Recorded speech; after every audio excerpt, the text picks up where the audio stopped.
Juster Jong praten het bestuur van de Alversterrenvereniging en de rajonhaden over de kwestie.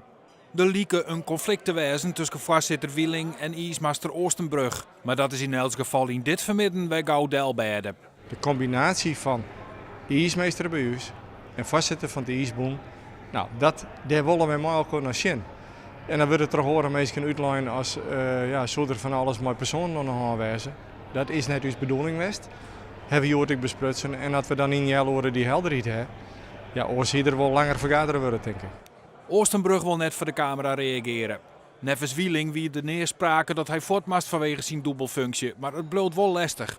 Op het moment dat dezelfde persoon naar buiten treedt, terwijl het ijs er nog net is, dan weten wij in Friesland wel hoe het zit. En dan vertelt Oostenbrug precies vanuit welke rol hij dat doet. Maar in het Westen hebben ze net in de gaten hoe het in elkaar zit. Dus zodra als die persoon naar buiten treedt is, hey, Alversterrentocht treedt naar buiten. En alles wat de Alversterrentocht maar naar buiten treedt, wordt breed uitmetten. Alles bij de Alversterrentocht is heisa. Dus het jat er ik bij.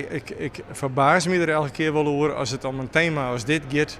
Dat het een landelijke pers helpt, dat er uitspraken die worden waarvan ik denk, nou we komen ze bij. Maar ik geloof dat we daar maar een beetje maar leven moeten bij de Alversterrenvereniging. Wij houden de bestuurlijke verplichting. We hebben nooit afstand van die, maar we willen wel even zien hoe we dat in de toekomst misschien nog ietsje organiseren kunnen. Dat is het hele vraagstuk.